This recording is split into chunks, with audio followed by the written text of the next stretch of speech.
All right. Let's see.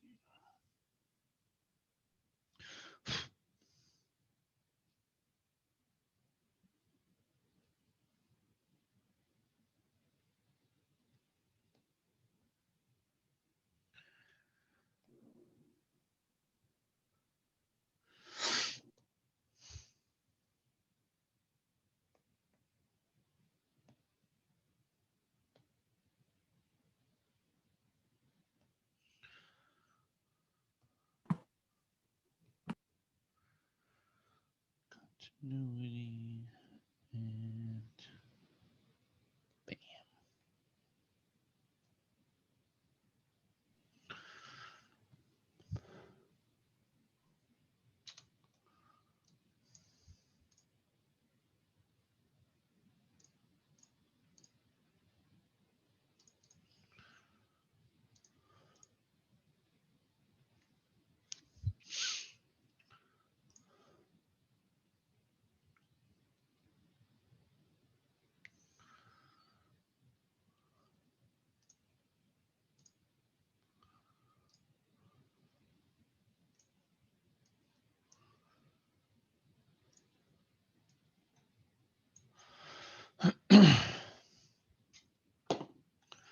All right. What's up, everybody? Welcome back.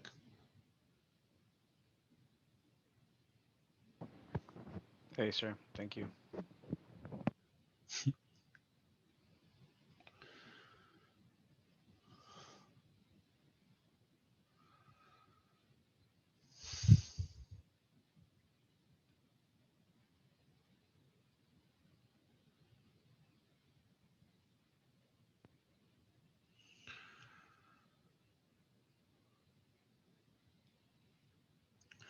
If you got questions, ask away over the homework, notes, or anything. If not, then we can jump into 9.4, which I'll post in the chat. So let's see, Business Cal 9.4, and there you go. Put it in the chat in case you need to download it.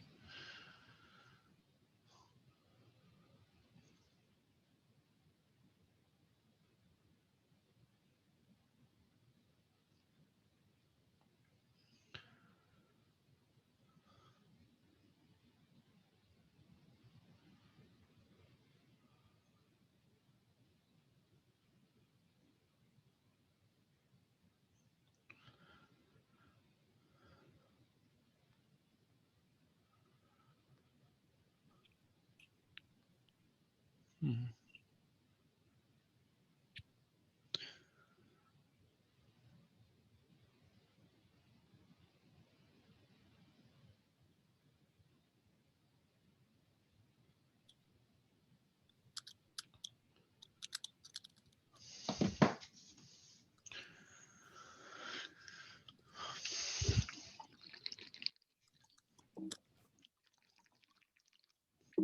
How you doing, Professor? Good, how are you? Good. Good, good.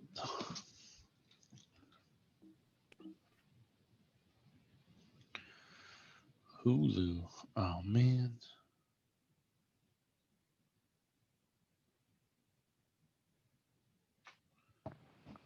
Sir, What's up?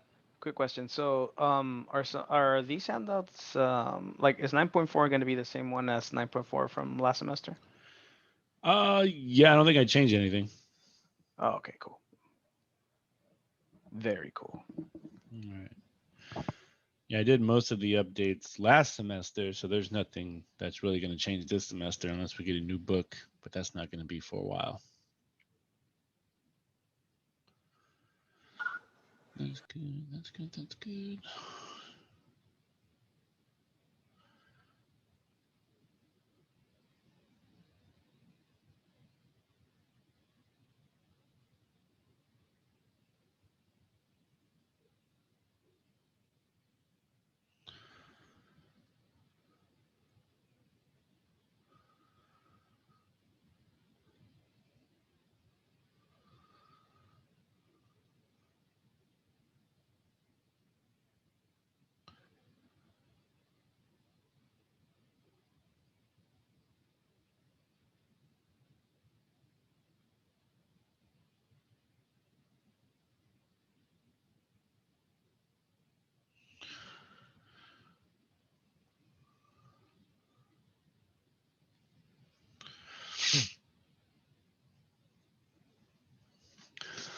Okay, well then, let's jump into 9.4, the derivatives.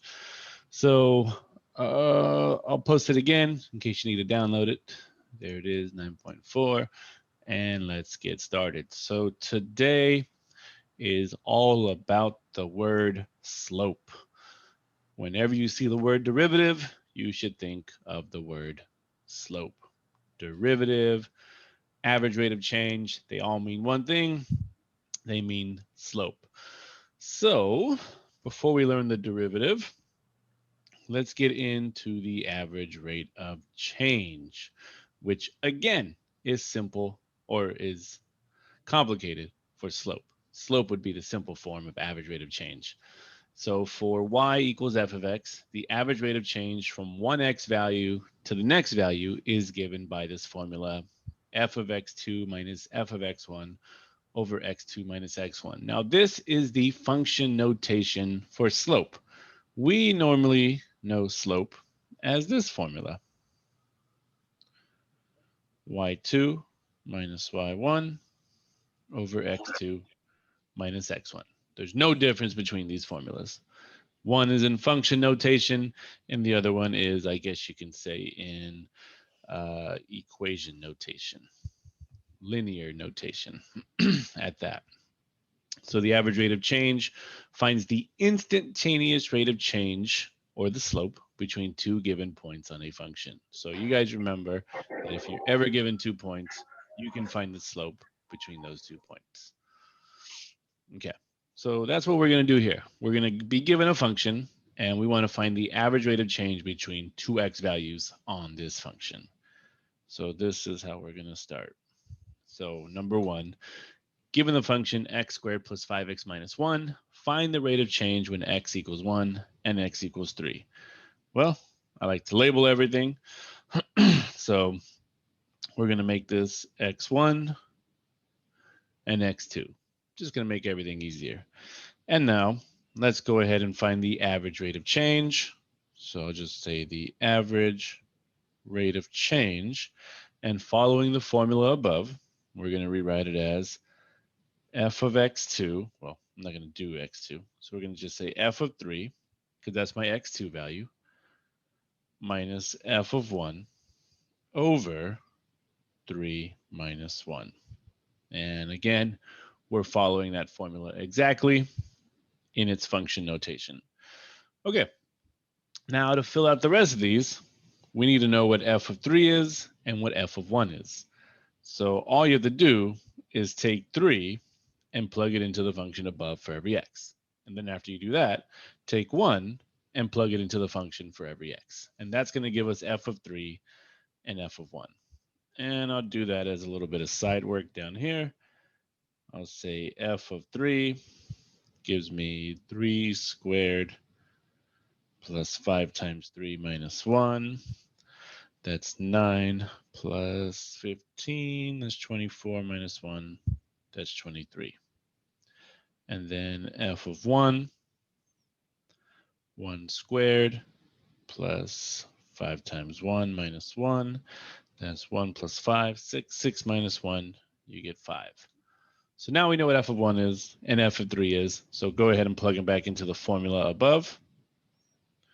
You'll get 23 minus 5 over 2, which gives me 18 over 2, which gives me 9. This is the slope, or this is the average rate of change between two x values on this given function. And so it doesn't seem like we're just computing numbers and anything like that. Yes, it's recording. I put on auto record now. I learned my lesson. All right. So if you were to graph this function, then x squared plus 5x minus 1, well, just a sketch would look something like this. It'd be the graph of a parabola. And all we have found, maybe I can make that better. Hang on. I need it a little wider just to show what I want to talk about. Let's say it looks like that. Okay, so let's say that here is my value x1. So here we're going to say, here's x1, which is the value of 1. And it connects to this y value down here, which we'll call f of x1. And then over here is my x2 value. And it connects to my y value of f of x2. Now, again, all we have done is find the slope between these 2 points. So the average rate of change between these 2 points at which your y values are increasing happens to be 9. That is the slope. That's it. So the distance or the rate of change between those 2 values would be 9 units at that. So that's what we found. If you wanted to know, if you, other than just making calculations, that's it. Okay, so that's average rate of change. That's the slope formula. So let's try it again when x is 1 and when x is 1 plus h. So we're using the same exact function above. Okay, so I'll rewrite it again. And here, I'll say average rate of change. Oh yeah, and remember, label everything, makes it easy. Here's x1, there's x2, and then you're going to get f of x2, which is 1 plus h, minus f of x1, which is 1, all over 1 plus h minus 1. So still following the same formula above, f of x2 minus f of x1 over x2 minus x1. I can even put that in parentheses if you want. All right. I'm sorry, can you? Oh, there you go. That's what I was going to ask. There you go. Thank you. Okay. And then a little bit of side work again. I'll just take 1 plus h and I'll plug it into that function above. So you'll get 1 plus h squared plus 5 times 1 plus h minus 1. Okay. Well, we have a little bit of work cut out for us because now we have to FOIL 1 plus h squared. Because 1 plus h squared means 1 plus h times 1 plus h. Go ahead and distribute that 5, and you'll get 5 plus 5h minus 1. Okay, and then FOIL 1 plus h times 1 plus h. So we're going to get 1 plus 2h plus h squared plus, actually here, I'll just combine this 5 and that 1. So you'll get plus 4 plus 5h. Okay. Now, just one more cleanup on this because we have like terms that we can combine again. I can combine the 1 and the 4. So that's going to become 5 plus, and then I can combine the 2h and the 5h, which is going to give me 7h. And then all that's left over is that h squared. And that is what f of 1 plus h is, unfortunately. So that's what we're going to plug in above. So all that's going up top. So 5 plus 7h plus h squared minus, and f of 1. We already found that from the first problem. If you go up a bit, f of 1 is 5. So that's what we're plugging in here. So f of 1 is 5. Oops. All over 1 plus h minus 1. Your 1's will cancel and just leave us with h. Okay. Now we have everything simplified out, which means we'll keep simplifying more. And what we notice is that this 5 And that 5 will cancel, which means we are left with 7h plus h squared over h. All right, almost there. If you need catch up writing it down, go ahead, because we're going to do one more step here. If you look at the numerator, you can factor out what letter? H. H. So we're going to take an h out, and that's going to leave me with 7 plus h over h. And then once again, we notice that these h's will what? Cancel out. Cancel. And all we are left with is 7 plus h, Okay. which means that this is the rate of change between 1 and 1 plus h. Okay. And basically, you can draw the same graph that I did above to represent this. So if there's too many letters and it's confusing, here's what we're looking at. So let's just say, here's my graph, and I'm just going to draw a piece of the parabola. Let's say there's a piece of the function. And here's my x1, which is 1. And over here is my x2.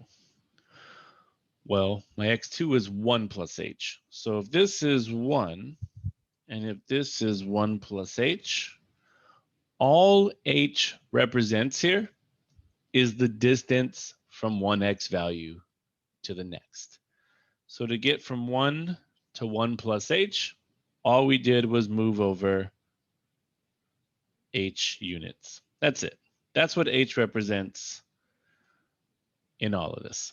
And again, if you were trying to find the slope here, there's my y1 value, my y2 value, and the slope between these 2 points would be considered 7 plus h. And if you found a value of h, that would give you the slope between those two x values. That's it. So the takeaway from this is that h is the distance from one x value to the next, which brings us on to number 3. But before I move on, any other questions?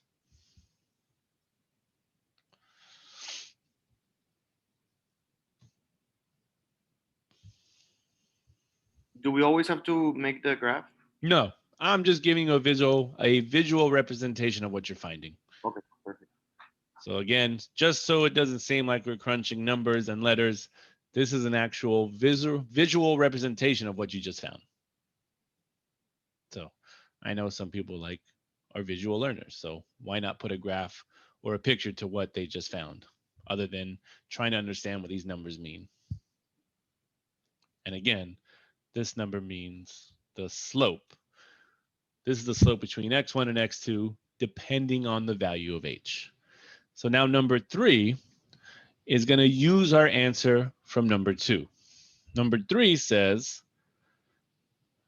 find the limit as x approaches 0. Well, that shouldn't say x, sorry, not x. That should say h. My bad. As h approaches 0. There we go. So find the limit as h approaches 0 of f of 1 plus h minus f of 1 over h. Well, we already did all that work. F of 1 plus h minus f of 1 over h, well, this became that. So our work is cut out. I mean, our work is done for us already. So all we have to write is the limit as h approaches 0 of 7 plus h. And all this is telling us to do is, hey, plug in 0 for h. And what would my limit value be? 7. 7. That's it. So what you have just found is the slope at exactly one single x value. Instead of finding the slope between 2 points, you found the slope at exactly 1 point, because what this limit is saying is that h is what number? 0. 0. So if h represents the distance from one x value to the next, well, can we move 0 units to another point? Negative. No. So what you just did, guys, is find the slope at exactly this point. And the slope at that 1 point is 7. So points, a single point can have its own slope, which is going to bring us into the definition of the derivative. A derivative finds a slope of a function at exactly 1 point. And this is what this exercise is for, getting us warmed up to move on to the derivative. So any questions on this page before moving on?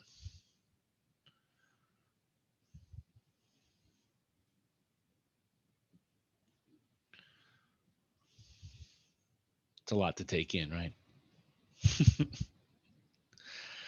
Okay. So now we get into the derivative, the definition of the derivative. So for y equals f of x, we define the derivative of f at x denoted by f prime of x. So we say this. This is the notation for the derivative. And the way we say it is we say f prime of x. And all that means is the derivative of f. So f prime of x means the derivative of f, and the formula for the derivative is given by the limit as h approaches 0 of f of x plus h minus f of x all over h. Now this looks familiar because it's just what we did. This is the average rate of change formula. This is the slope formula. So all we're doing is applying calculus to it. And the only calculus we are applying is this lovely little limit here. That's it. So this is saying apply this formula to any given function, and once you're done simplifying it, plug in 0, just like we did on the last problem. That's it. So the only calculus involved is just that little limit notation. The rest is purely algebraic. That's it. And I know you guys have seen this before as well. Anybody know what the name of this is? Oh, I forgot what it's called. It's that really long process that we do. I forgot what it's called. The difference quotient, Yes. right? The DQF, the difference quotient function. And you guys saw that in 1324, and it involved a lot of algebra, right? And if you remember, you always ended with something funky. There is always a couple H's left over in your answer. Well, now you made it to calculus, and you get to get rid of those H's by plugging in what number for the H? 0. 0. How rewarding, right? Super rewarding. Okay, so let's move on to finding the derivative. And once again, remember, the derivative finds the slope of any function at any given value of x. So it finds the slope at one exact point. So let's practice on this function. Example 2. Find the derivative, or find f prime of x for the given function. And then after we find the derivative, we're going to plug in 1. Okay, but let's go ahead and focus on finding the derivative first. And here are your steps to do so. Just like the difference quotient, I'm going to take this step by step. We're going to call this step A. Find out what f of x plus h is. Oh no, bringing back nightmares now, right? Algebraic nightmares. This means you take x plus h and plug it in for every x into the given function. And now we have to expand and simplify. Okay, so I'll just go step by step. Why not?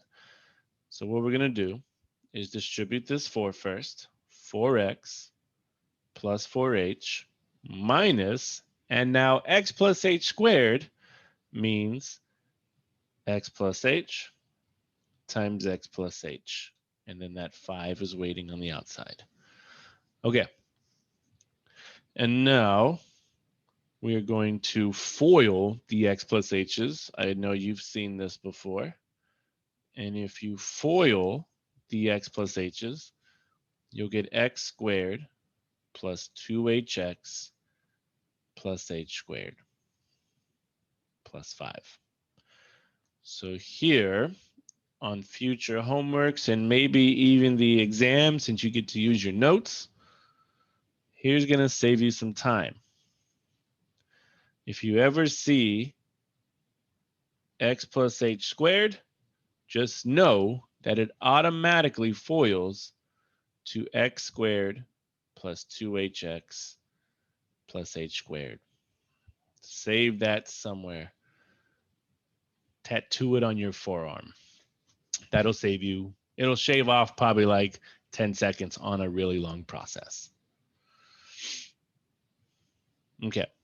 Now we keep going because we have to distribute that negative, and we get 4x plus 4h minus x squared minus 2hx minus h squared minus 5. And what's crazy about the difference quotient is that in step A, nothing should ever cancel.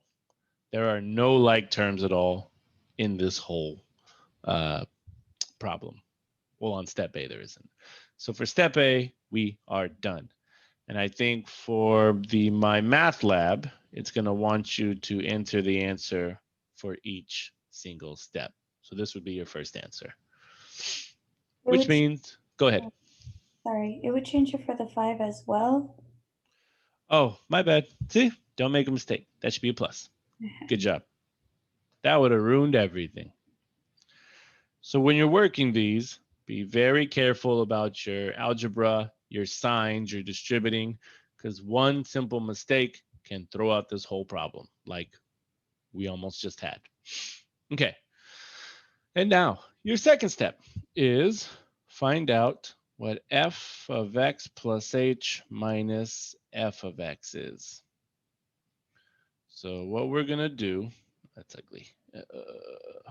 What we're going to do is take what we just found and rewrite it, unfortunately, 4x plus 4h minus x squared minus 2hx minus h squared plus 5. And now what we're going to do is subtract the original function, which is above. And remember, when we subtract our original function, do not forget to put the function in its own set of parentheses. And the reason we put it in parentheses is because of this negative. This negative has to distribute to all three terms. If you forget those parentheses, that negative is not going to distribute to all three terms. All right. So we still have our work cut out for us. Go ahead and distribute that negative.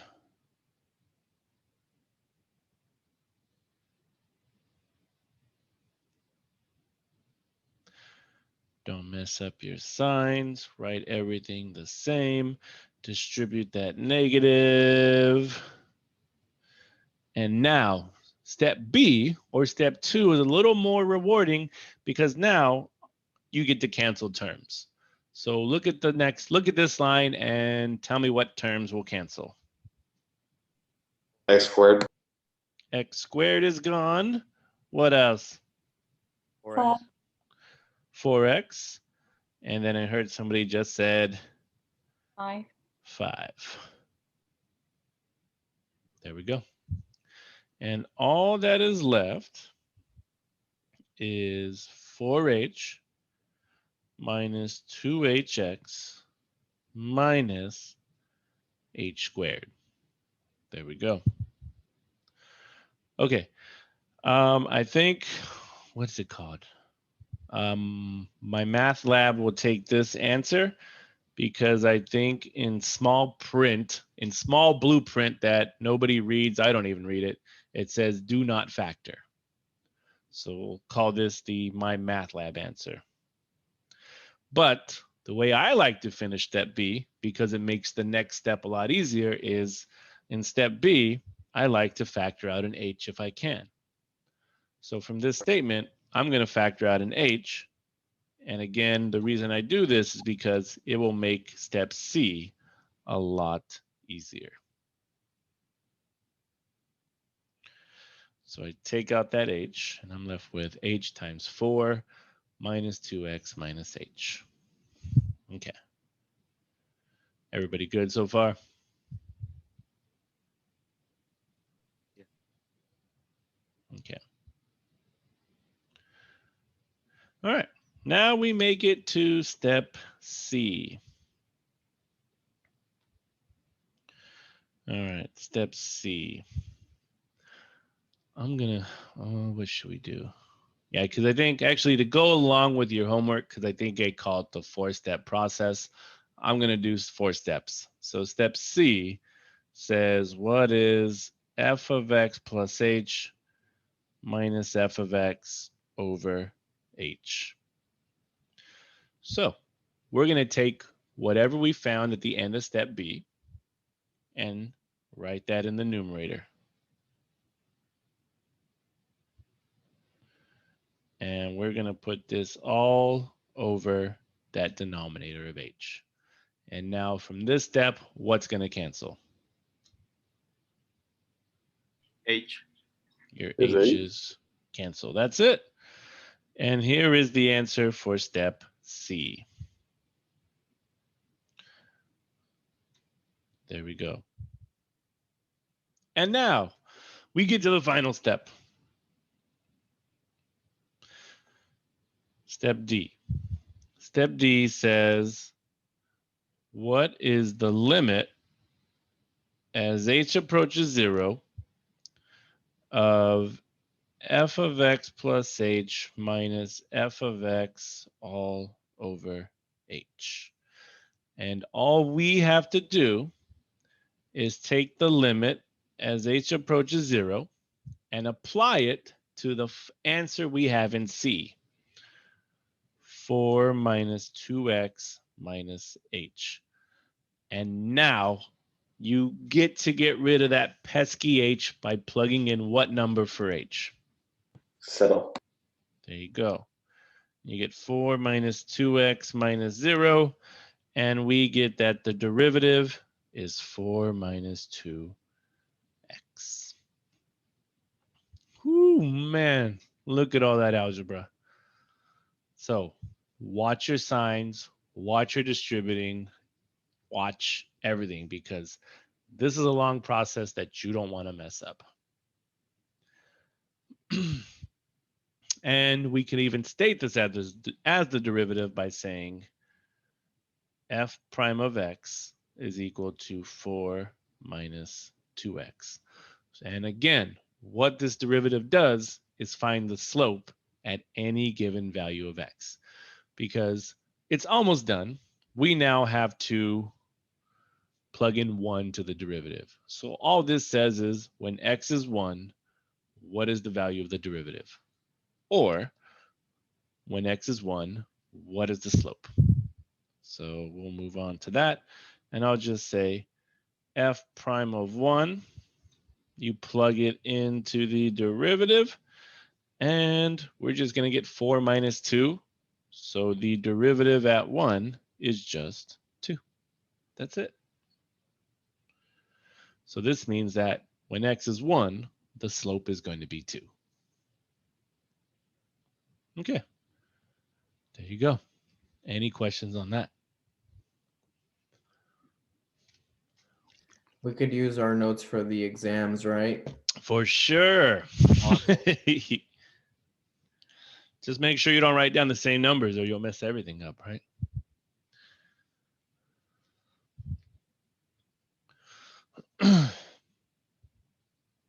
Okay. We got one more derivative problem there. What's up?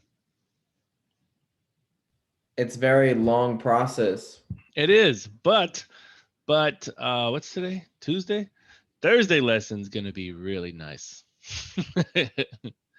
Okay, I take it Yeah. as in worse. Yeah.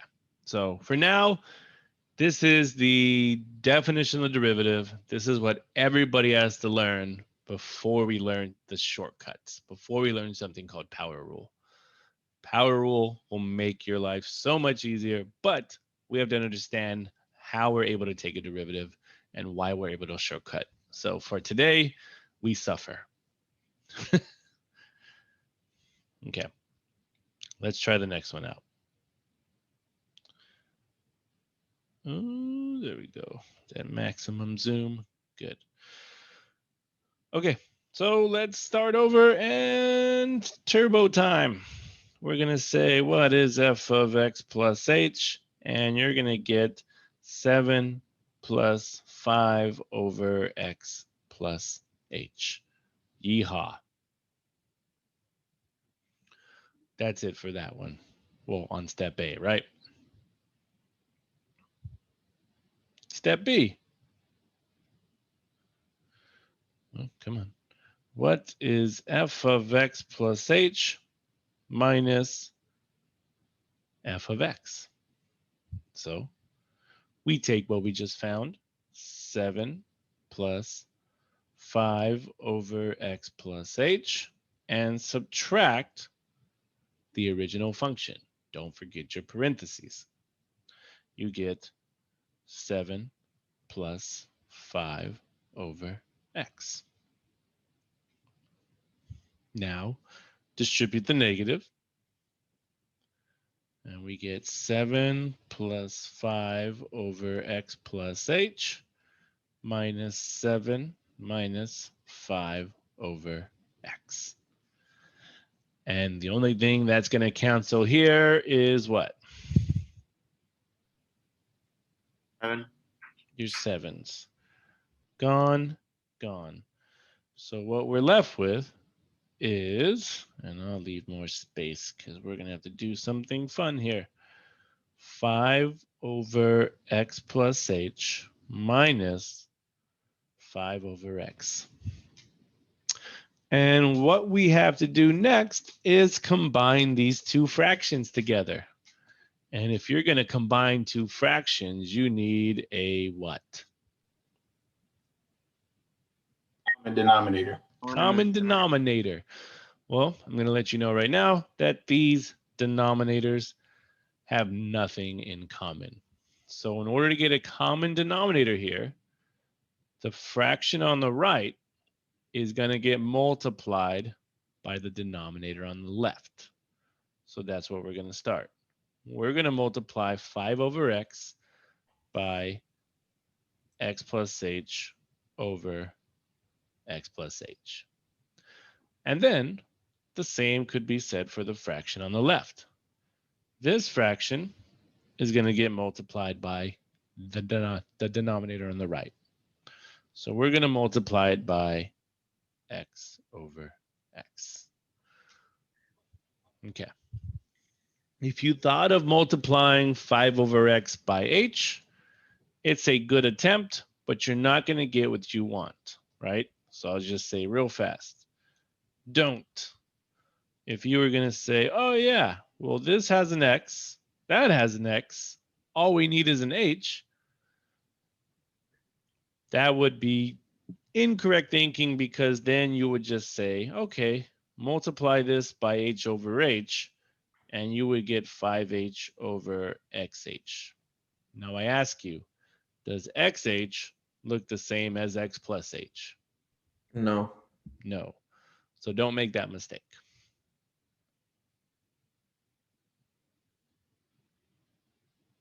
Okay. Now let's continue the process. So we're getting common denominators.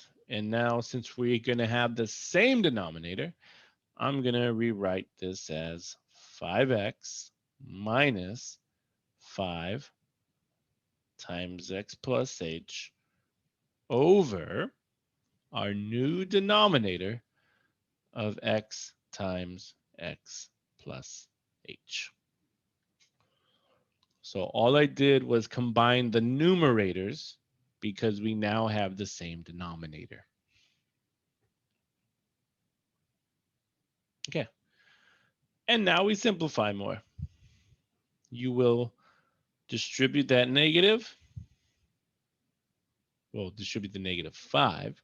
You get negative 5x minus 5h over that same denominator of x times x plus h. And now we notice that what's going to cancel? The x or The 5. x's, right? Yeah. There you go. And now, step B is done.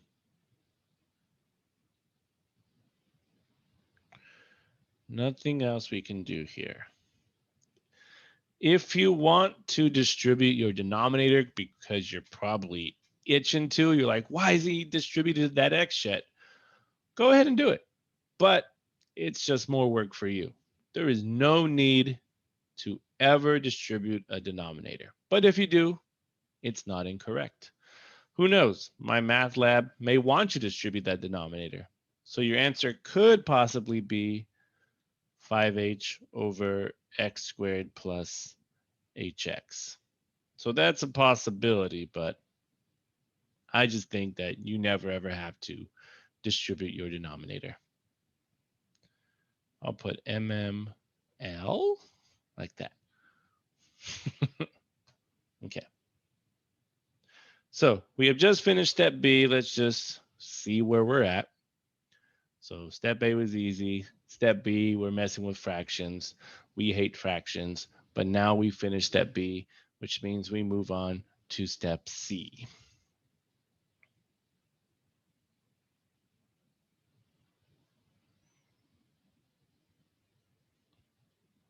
Step C, f of x plus h minus f of x all over h.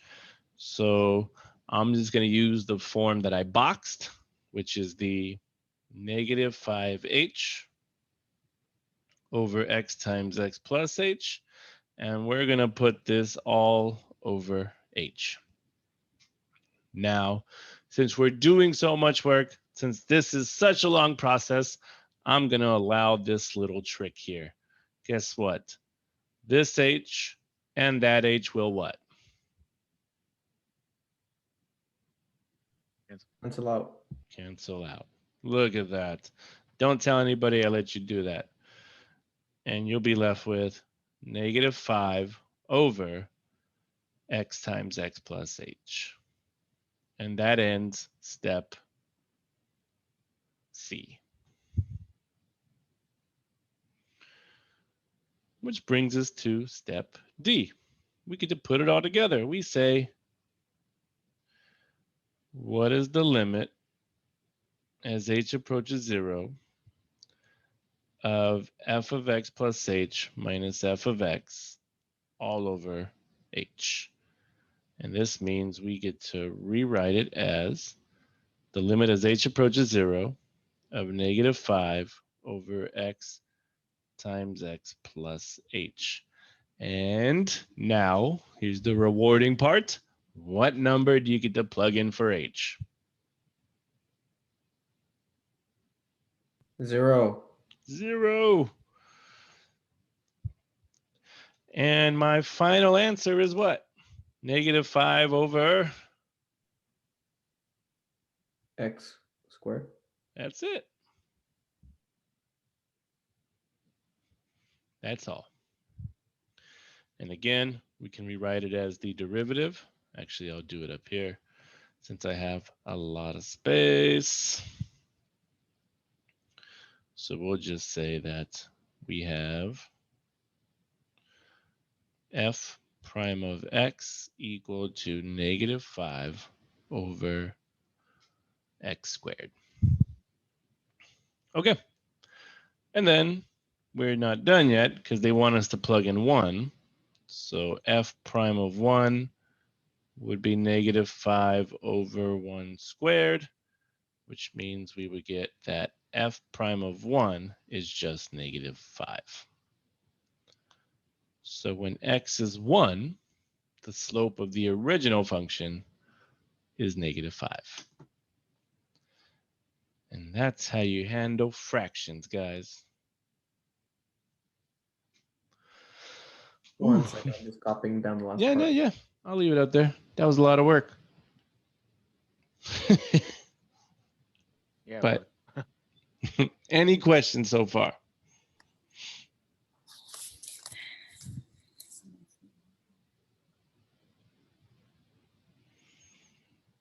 Like, definitely no questions on that one. Mm-mm.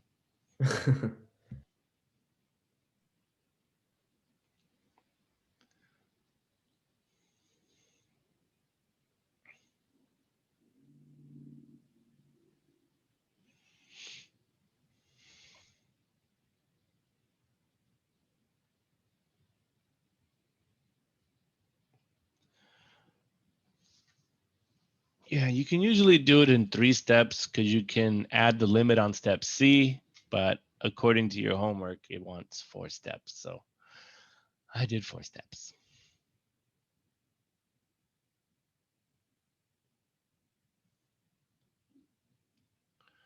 Okay, everybody good?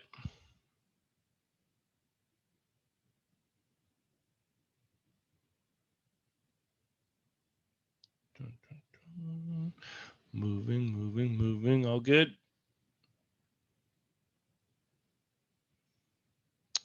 I'll take that as a yeah.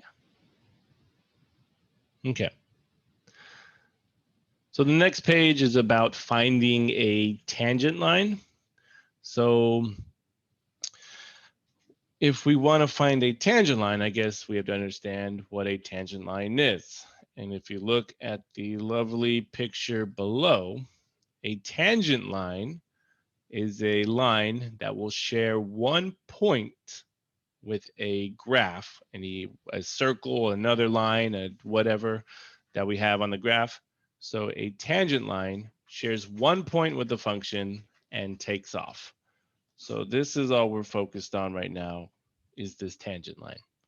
So we come, we share a point, and we take off. This is what it means to be tangent. Well, in order to find the equation of a tangent line, we need 2 ingredients. We need a slope and we need a point. Now, you guys have made linear equations before. You did it on the review. On the review, you had to make a line, the equation of a line, by using a slope and a point. Well, what we've learned today is that the derivative finds the slope at exactly 1 point. So in order for us to find the equation of a tangent line, the first thing we're going to do is find the derivative, and then we're going to find the slope using the derivative. And after we find the slope, we're going to use a point. We're going to put it together and create the equation of a tangent line. So as you see above, the slope of the tangent line is given by the definition of the derivative, because once again, the derivative finds the slope at exactly 1 point, which is related to the slope of the tangent line because the tangent line shares 1 point with a function or a graph and takes off. That's it. So it goes through the slope. What's that? Does it go through the slope point, the tangent line? Yeah, the tangent line goes through. So if I erase this red line, the tangent line goes through that point, which is what we're going to find the slope of. Because that's the only way we're going to be able to find the equation of the tangent line is if we get that slope. Okay. So for example 3, it says, find the slope of a tangent line. The slope of a tangent line to the graph of f at any point x, f of x, or x, y on the graph is given by the slope of the tangent line, or the derivative. So here we are given the function x squared plus x. So before we even begin, we need to find the derivative. So that's what number 1 says. Find the derivative of the given function. Whew, so let's see how fast we can do this. So f of x equals x squared plus x. So if we're going to find the derivative, let's go through our steps again. Step A,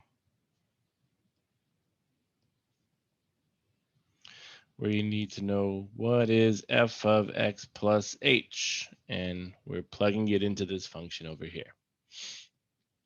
So you'll get x plus h squared plus x plus h. Hey, and if you remember the shortcut that I circled on the last page, we save ourselves a ton of time. What does x plus h squared expand to? X squared plus Mhm. hx plus h squared. Hey, look at that. And step A is done because now we know that what x plus h squared becomes. So there's step A. I'll just box it just to be nice and neat. And now we go on to step B, where we say, hey, f of x plus h minus f of x, and we take what we wrote above,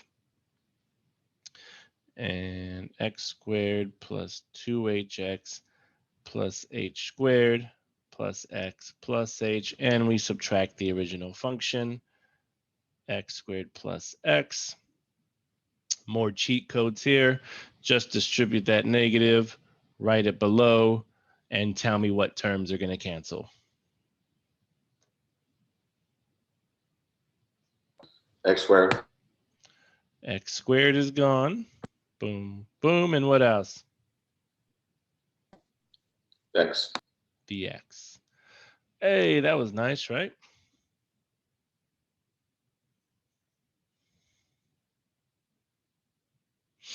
And here's what we're left with.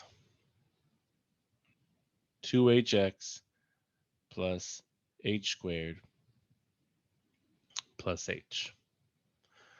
2hx plus h squared plus h. And like I said, I like to finish it off by taking an h out, and you're left with 2x plus h plus 1.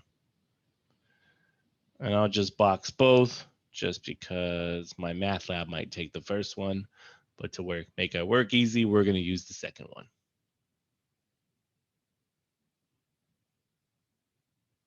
Okay.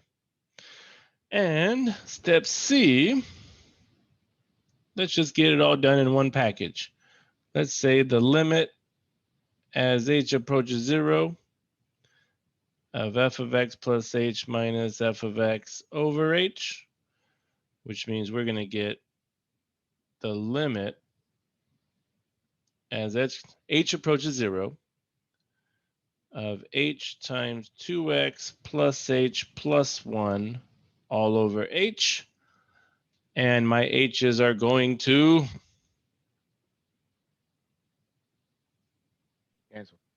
cancel.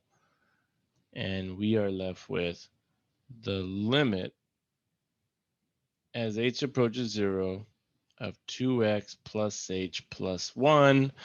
And again, what number do you get to plug in for h? 0. 0.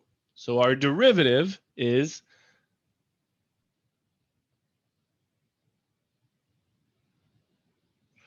two x plus 1. That's it.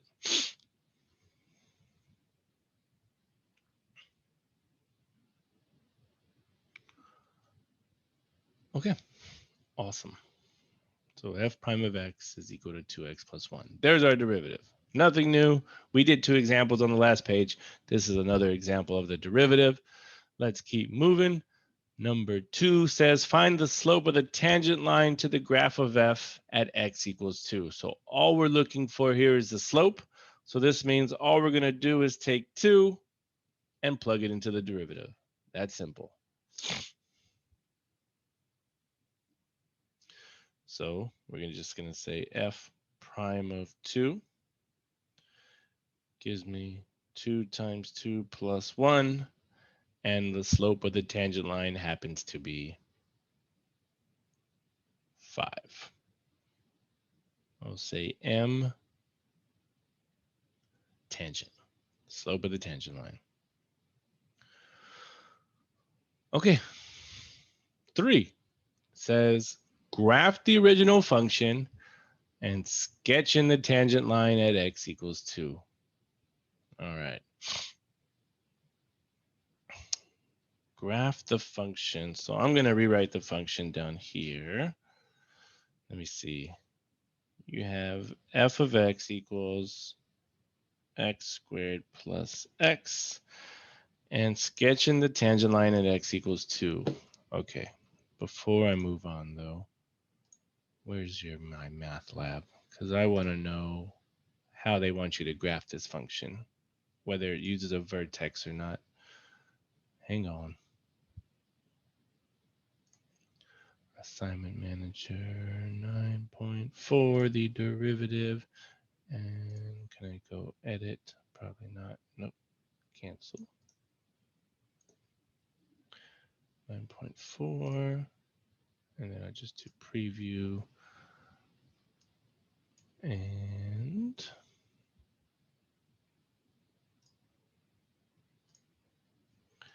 this is just like number 5. Okay. So graph f and the tangent lines. So what are you going to want?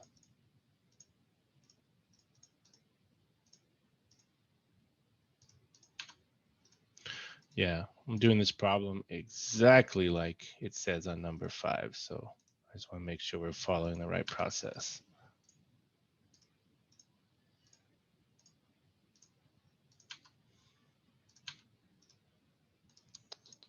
One moment. All right, graph f.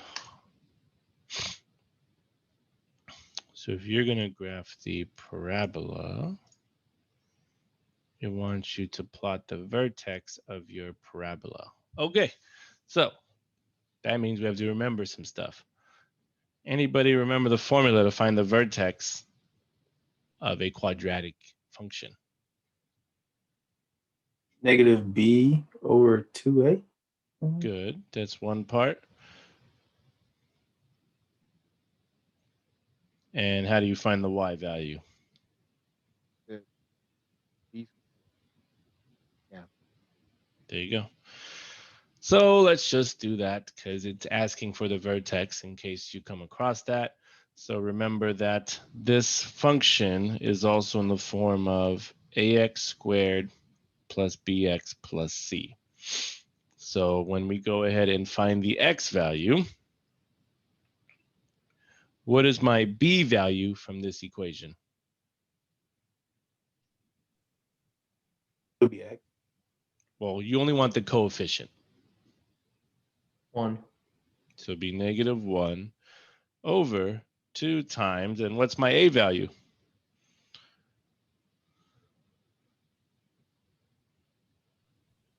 1 as well. 1 as well. So we get negative 1/2. And now, in order to find the y value, we take this and plug it back into the original function.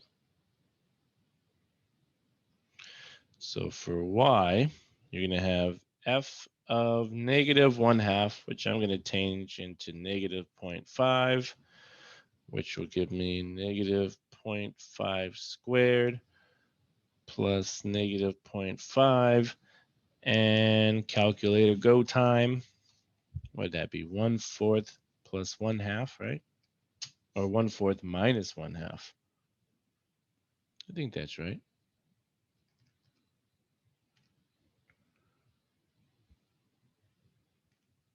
Be negative 0.25. 0.25, right? Hey, look at that. Equal to negative 0.25. All right, so I'll just say that this is negative 0.5. All right, so if I chose that, well, I'll just pick. After you pick a vertex, it asks you to plot a point on your parabola. Oh boy. Okay. So we're moving. So first off, my vertex is at negative 0.5 and negative 0.25. Okay. So if I were to sketch that, Well, let's say that here is, I'll just say here's -1. And then here is -1 as well. So my vertex is going to be at -0.5 and 0.25. So here's my vertex. Okay. And then it says choose another point. So I just want you to look at this function again. So f of x equals x squared plus x. If I set that equal to 0, what could I factor out?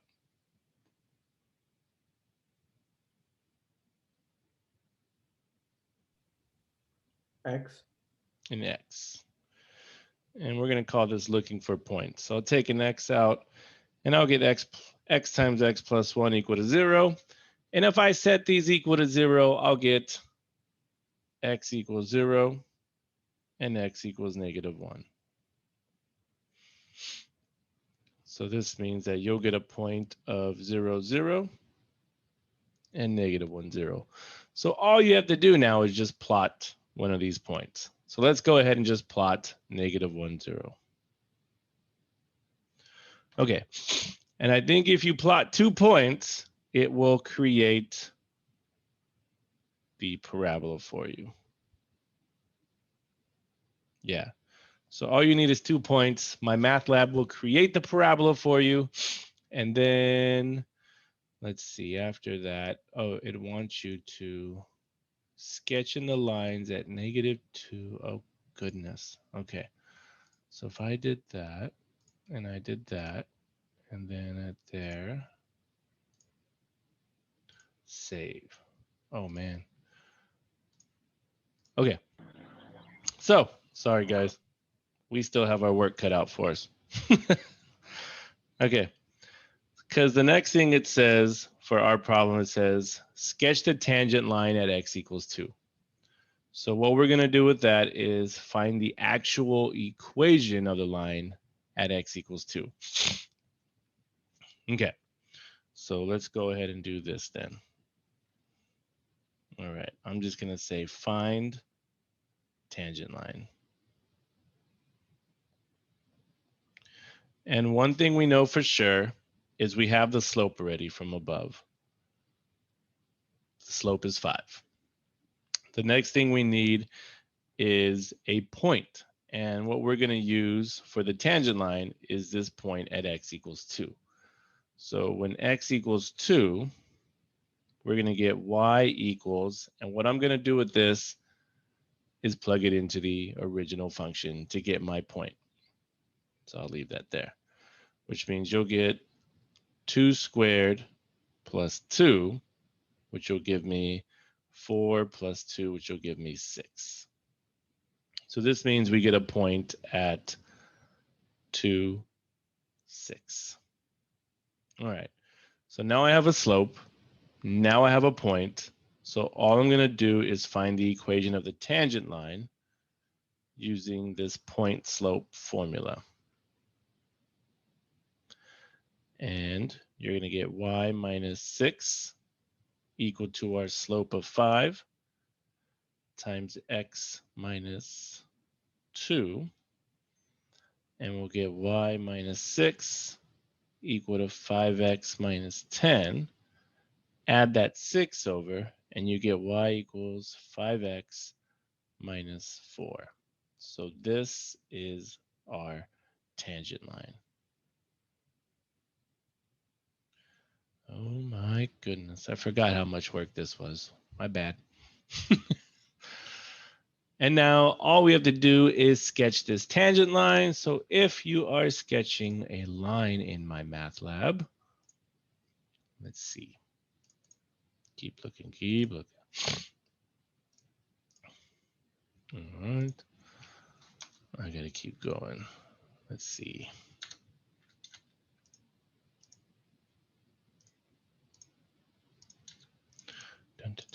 Check, check, check. I think they just want 2 points. Okay, so actually, no, this is gonna be a lot easier. Okay, so if you remember from linear equations, that. The -4 is your y-intercept. So I would have, here would be 2, 3, and then 4. So I would plot the y-intercept at -4, and then it was going to ask for one more point. So that means I would just use my slope of 5. I would go up 5, and then actually, no, we already have my point, sorry, 2, 6. So that's what I would use. So let's just say I have 1, 2, and here's 1, 2, 3, 4, 5, 6. I would plot this point there, and then all I would do is connect those points, and there would be my tangent line. Okay, all right, that was rough. So what you're going to do for that last step is everything I just did. It's going to ask you to graph the function. So it's going to ask you to plot the vertex of that quadratic function. Then it's going to ask you to pick another point. One of the easiest points to find is the x-intercepts, which is I did down here. These are x-intercepts. And once you graph the quadratic function, it's going to ask you to plot the tangent line. And you're going to have to find the equation of each line and plot those points. A lot of work? Yeah, maybe. But it's everything you know already. Only 4 Okay. questions on the homework. Was that? No, I said only 4 questions on the homework. I think this one only has 6. Cool. Yeah, but this one might be the longest. Okay, but that's the process you would use. Let me move on to the last one. It's for time purposes, but good thing these are recorded, right? You can go back and watch all this. Okay. So the very last question is an application question. It's going over everything we've learned today. So this wants us to find the average rate of change of the given function, and then it's going to ask us for the derivative, and then it's going to ask us to plug a number into the derivative. So this says the revenue in dollars from the sale of X infant car seats is given by R of X equals 24X minus 0.010X squared on the domain 0 to 2400. Find the average rate of change in revenue if production is changed from 800 car seats to 850 car seats. So the first one just wants the average rate of change. So what I'm going to do is label 800 as X1 and 850 as X2. So we're going to have my average rate of change is going to be, and our function name is R. So we're going to say R of 850 minus R of 800 all over 850 minus 800. And now, just like we did on the very first page, you're going to have to take 850, plug into the revenue function, and take 800 and plug it into the revenue function. Well, I'll do it for us. So let's see. I'll go to my lovely little Desmos over here.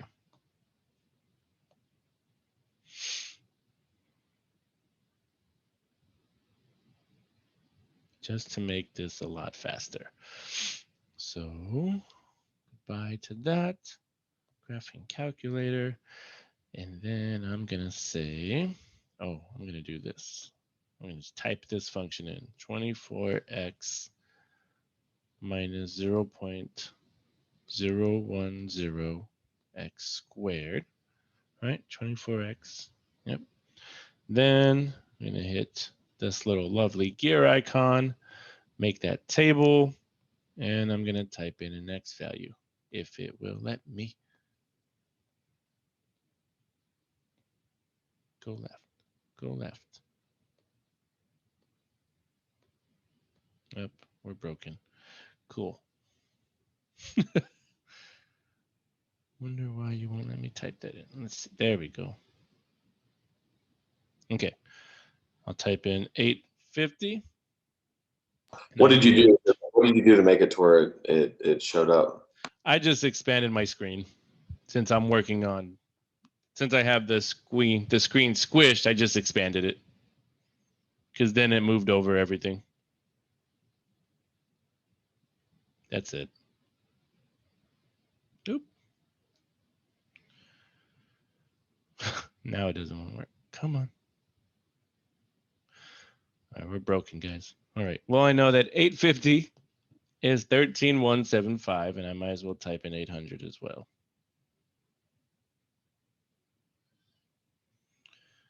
$800. All right. 13,175.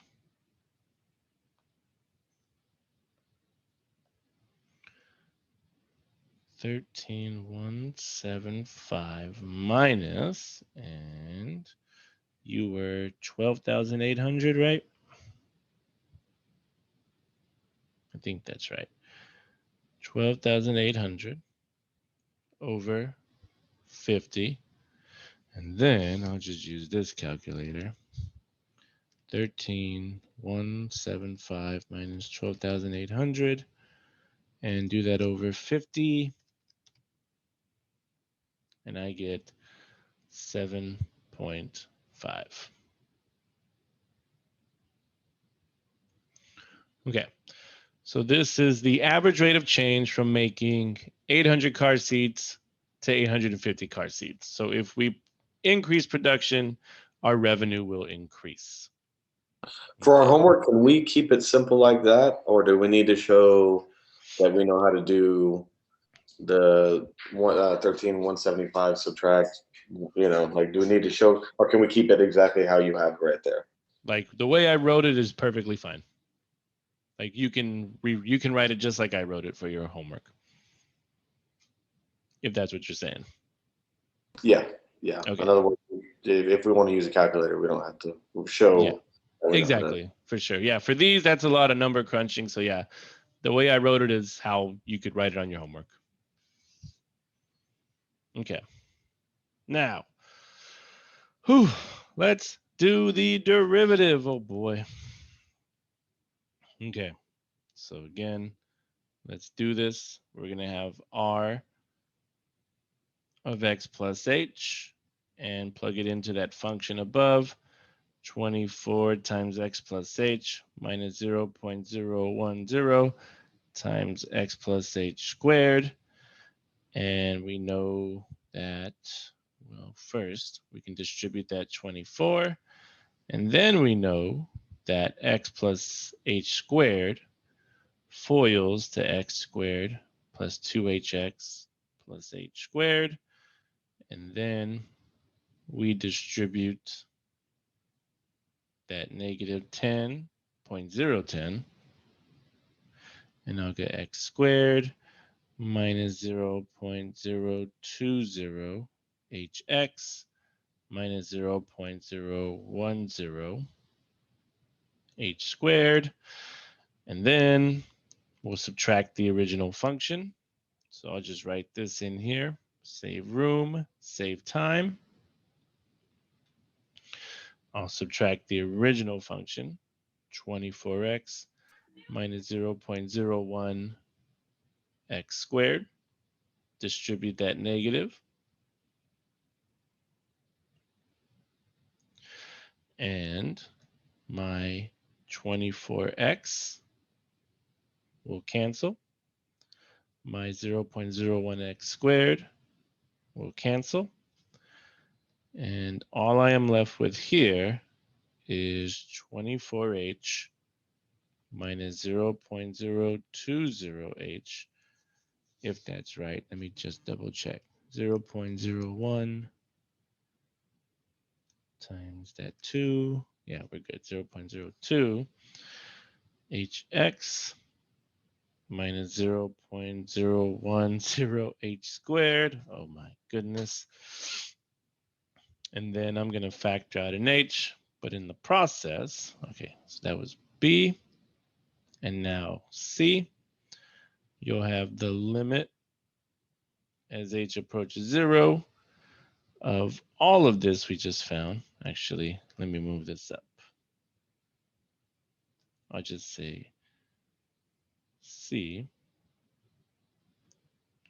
Yeah, the limit as h approaches 0 of r of x plus h minus r of x over h. So I'm just going to put all of this over h. And we know my h's will cancel. And this will leave me with the limit as h approaches 0 of 24 minus 0.020hx minus 0.001h.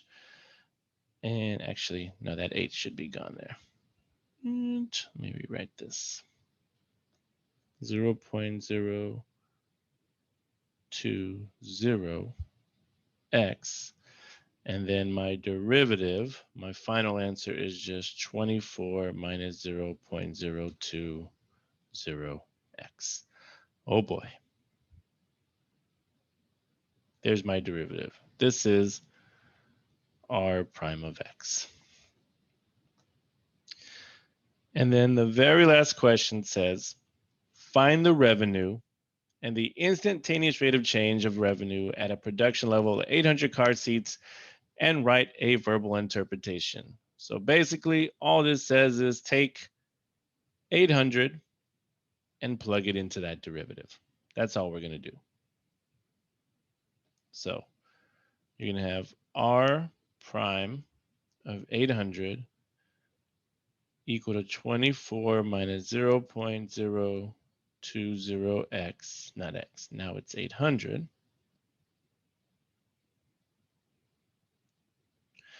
And 24 minus 0.02 times 800 gives me $8. Okay. So after all that mess, what this means is that once we increased from 800 car seats to 850 car seats, we saw that revenue was increasing by $7.50. So what this means is that at a production level of 800 car seats, we had that revenue was increasing at $8. So this is all this means. So we can say revenue increases. And that's it. Oh boy. Now,